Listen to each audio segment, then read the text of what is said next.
Hey guys, I want you to see up above me, way up that hillside.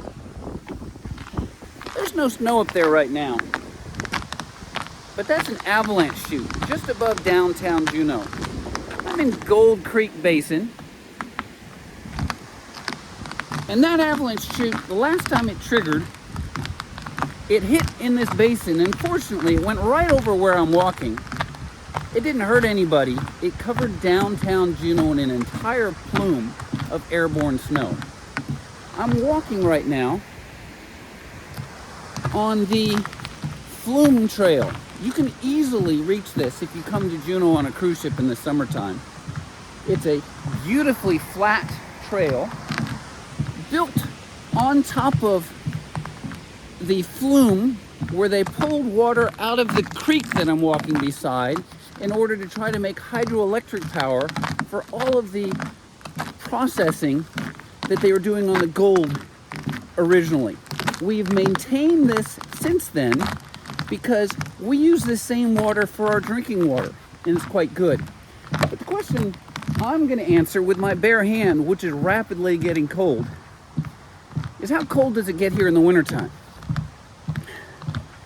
And I've got this bare hand because I got to make my phone work, and I don't have my stinking selfie stick, so I'm having to stick my arm out.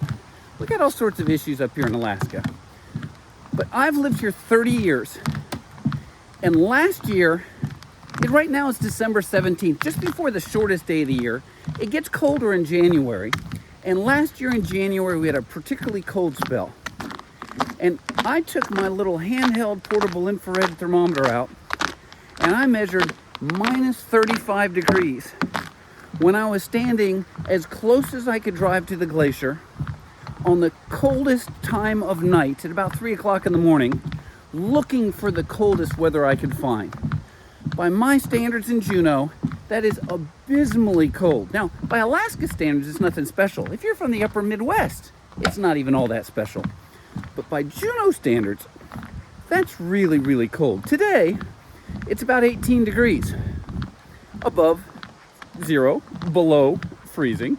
Obviously, I've got this snow around here. I've had a lot of ice on the trail, but for whatever reason, it's not on this part of the trail, which is quite nice.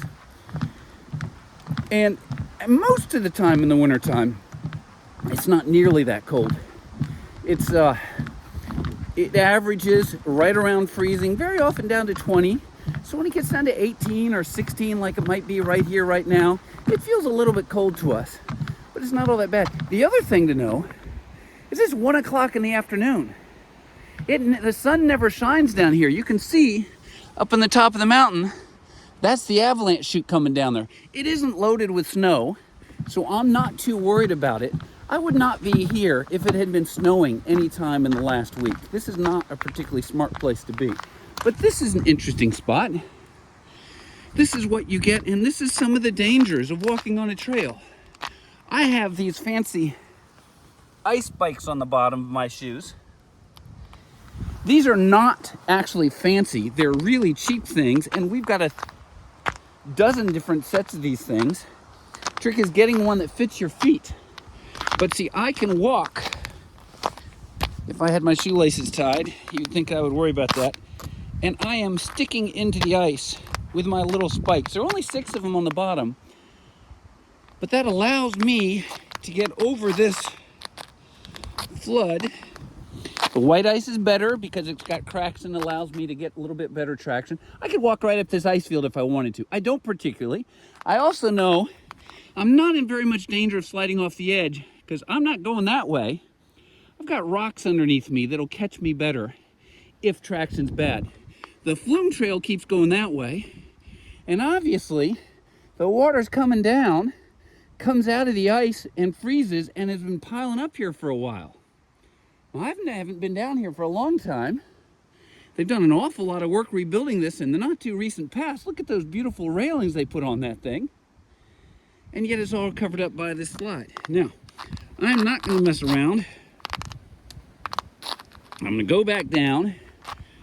There's a guy, his name was Ben Blackgoat. There we go. Ben Blackgoat was a high school cross-country excellent runner. And he was just up the way up Perseverance Trail, and he was running it every day through the winter time to build up his cross-country potential in the summer. And he disappeared one day. He did not wear ice spikes, probably. He hit a spot like that that did not have very many rocks on it. It was just a surge of ice over the trail. And this wooden flume trail ends only up here about 200 yards above me. He was a quarter mile, half mile further up the trail. He hit this spot and he slipped and fell well more than 100 feet to his death. A phenomenal athlete, wonderful kid by all standards. I've run a race that was done in his memory. I've met his sister and his at least one other family member. And it's the risk of living in Alaska. Sometimes bad things happen. And it's terrible. They have since redone the trail and made it much wider, somewhat safer. I still don't do this trail in the wintertime when it's just snow like this or ice like this.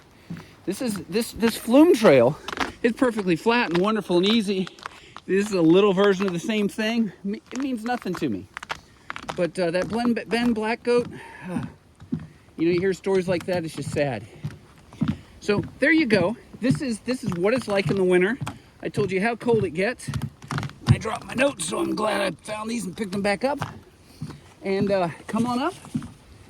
You'll probably be here in the summertime. Are you going to be cold in the summertime? The answer is very likely yes. So be prepared for that cold weather. Deal with it, and then you'll go home and forget all about it. That's what I do as soon as I get warmed up. Ciao.